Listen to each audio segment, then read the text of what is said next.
Kurumjari, ELITETV ki test of cartoon ki mahau meng tabiri bisu aham tara mausari. Baru ngasi impala punga pause singi cartoon singda cartoon ni sina kari hainu liba, kari fotong liba, kari wakal kalang liba do miyam sa nunga tamjage. An lakot jage Shanghai Express ki ontok pani sida. Yang pajaba cartoon ni kana man gyong.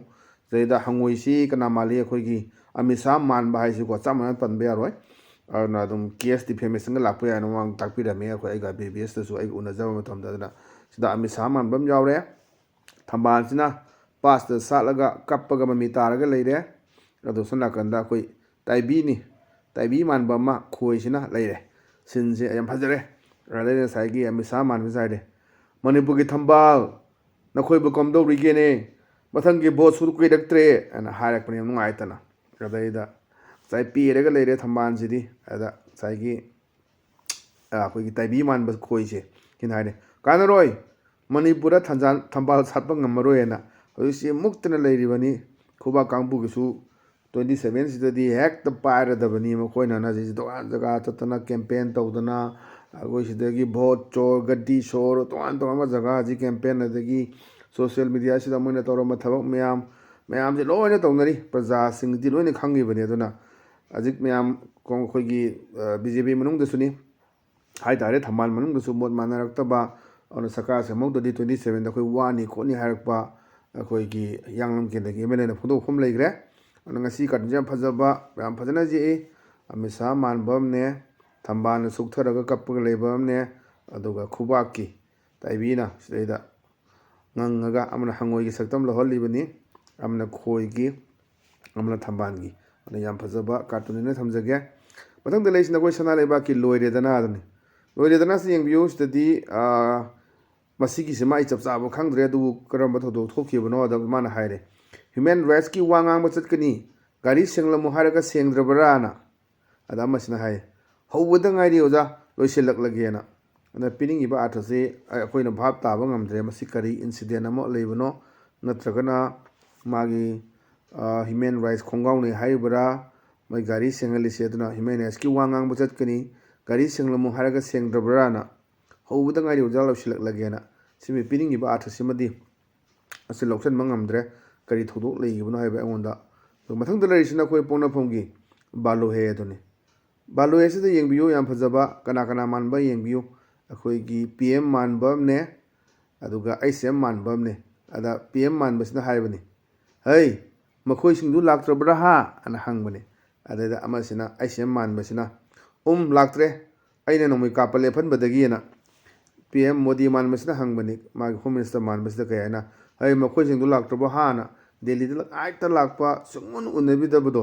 मदुगी सिनेलै हजि फाउदा चही अनि मखा हेंजलाबसी सुंग उन्नदिबनी माम मतमदुदा कोइ telephone फमलै खोनैना मयाम हाइगो मयाम लैरे अदु हजि फाउददी उन्नबु हमजे लैत्रिबनी हंदकिसु उन्नरक्तबनी सकिवदुना नवेम्बर थासि मुंगददी मरोन नवेम्बर हौरे हजि तांग मरी चनग्रे अदुना सिदैददी सोइदना अमा सरकार अमा पॉपुलर गवर्नमेंट अमा लाखनी पानरिबनी अदैदंग साइ मोदी मानबिना हाइबनी है मकुसिंगदु लाक्त्रब्रा हा अना चाव सिंगो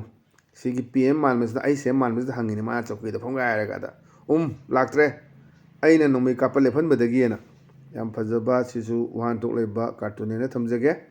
मतंग दलरिसना खोइ खोयल लन पाउगी अस लोइरे हैबदनेबा द यंगबियो मयाम जि सिंगी अवाबगी सनाबुंदे पूरा चनबगी सिनने अदा गसागी इलेक्टेड एन हैबदो मागी कुत्रा पाइजमा सेलबा नेहरू तु उपदी इलेक्टेड ने हैजबदुनेबा अदैदा मान हैगना अइना इसिंग पीख्रबदाय अना हाइबा मै मयाम से कुम होय सान तुरेन दो ने इसिंग बिबिरेना इसिंग से जे ओदबा हर घर जल जीवन मिशन की जे इशू लेदना मयाम पाइप टिंगम दो मयाम तिंखले खोकले हाइदना मयाम से हबजी उदगी पैसा दो काई थादगरेना जी तोरकपा दुगा अखोई लोकसभा की एमपी अखोई अंगमचा बिमोल अखोई जमना तोरकपगी मतंग मतंग जगह सिंगदा अखोई पाइप तिंग होंदरे कायना सोशल मीडिया थागलप केमेम यावरी अदुदनी साइदे इने इसिंग पीगदाय नोइगिदुबो हाय कान होय साना फजना पीबिरे इसिंगदु तुरेल द पीबिरेदना याम फजबा अदुम वान थोलेबा कार्टून ने मतंग लेसना खोई नारों थौदांगी हवा दो लेरांग दो हायना हवा दो लेरांग सु यंगबि याम फजबा मी अनि खवai सानबने खोई कनोगी उलैसे खोय नारों थौदांगी जे अददा मसना हायरे संगाई की महुत पोनीबु स्टेट एनिमल ओइबा पामी अना हाइबा यावगिबदा पामी Handa Pundo Kibuni, Kana Pundo Kibu Kangi Maras, Lesham Sanaza, when a Pundo Kibu from Duni, other base to organize Amazon Kume. Radudi Pony Festival Haibamasu, Torokodo, and a Haido, Sagolgi Festival, Manipusi, Land of Festivals, and Harmony, quite a festival, Alu Festival, Moro Festival, Sing Festival, Komla Festival, the Giaku Champra Festival, later the Pangutaba, Antomba, Pangtoi Badi, Nagi Festival, Nagi Mela, and the Mamsiloina Alugi, the Mamsila in the Koi Manipusi, Adam, Ta Kudingi Festival, Silavineto Anton, the Put Mayamasu Lavinina. Magi Nat Cuba, Genevieve Festival, Mamlay Dunia, Lungaini, Guy Lady Ba, Dugi, say Sabang Kut Laiba, the Sabang Kumrin, Guy Lady Mamsi, no in a Pangtopa, Mamsini Adani, Sangagi Mohot, Pony Boo State Animal over Pami, and Hampoki within that data. Adudi Pony Festival Haibamasu or Torokado, Yinina, Yampazabasisu, one Toliba, Cartoon and Tamzaga, Batang the Larishina Koi. People's Chronicle की Twisted Tickle है दुनिया Twisted Tickle से young बियो वह हमसे कोई officer की सिन्ने अदमन vice आना बदुनी corruption rate is pretty high कोई corruption की मोंग से हज़िक से याम साथी नो वांग रहे ना nowadays we can't afford to live by it अदो मधु के लोने ना कोई हिंगु दुदी ngam है ना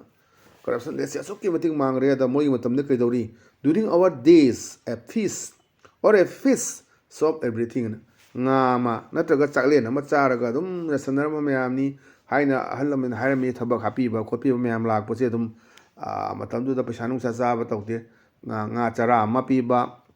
Nama, Nataga Chakle, Namachaba, Nachoba, Loktak the Yorona Tagiman, the Puraka and the Dumba, Matandu the Dinga, Yuna Bukona Bokasam Tonga Dumina, Dumna,